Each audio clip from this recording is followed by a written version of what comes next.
I'm Kirsten Woodend. I'm on left above knee amputee. I'm osseointegrated. That's where an implant is placed, and I'm an above knee, so it could be placed in the femur, but it can also be placed below knee, and it can be done in arms as well. So it's a metal implant that ends external to your body and to which you screw or clamp your prosthesis. So I carry a hex key in my purse all the time instead of a tube of lipstick so that I can attach and detach my leg. About 7 years ago, I phoned my husband from work because we finally had a nice sunny day in June. It had been really rainy, and I asked him if he'd like me to take the afternoon off so we could go for a ride and get our motorcycles out. And we did have a lovely ride for a couple of hours, and then I failed to corner properly and merged with the car, both of us going 80 kilometers an hour. My beautiful yellow Harley didn't survive, but I ended up with a head injury, broke a lot of stuff, and misplaced my left leg.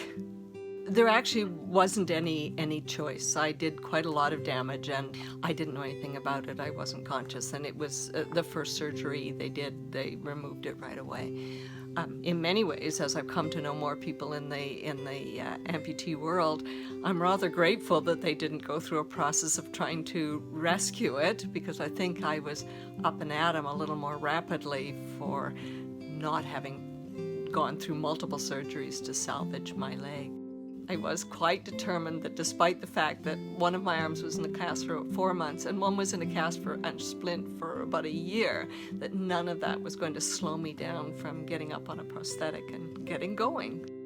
My husband took a picture of me standing up on my new prosthetic at the prosthetist's office with a walker, and the smile on my face, I think it extends past my ears. I remember that moment of how joyful it was to stand up and start to think about walking again. My prosthetist was phenomenal at, here I am, a book learning kind of person. I've got all the book stuff, but none of the reality, and he was very good at working with me and being quite tolerant of this combination while helping me understand the reality of prosthetics. I had a fracture higher up on my femur than the amputation, and a year later it hadn't healed.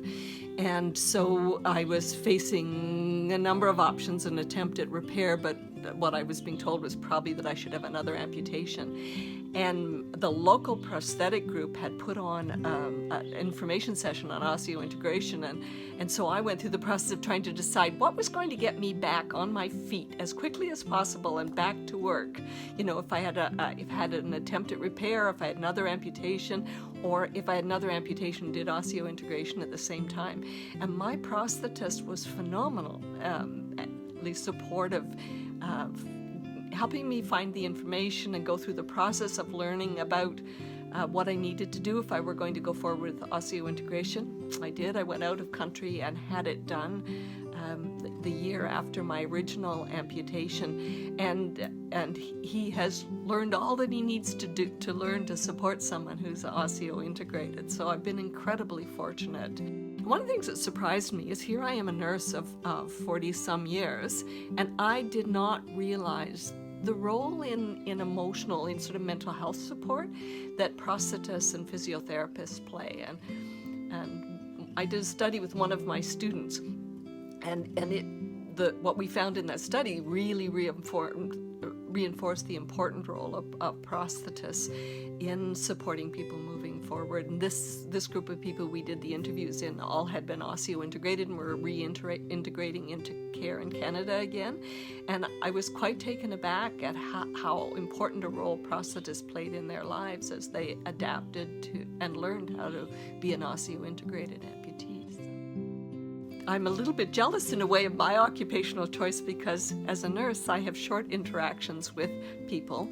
This long interaction that you have with clients, or if you want to call them patients, that prosthetists have, is I'm a little envious. I kind of wonder if I should go back and, take a different avenue in my profession.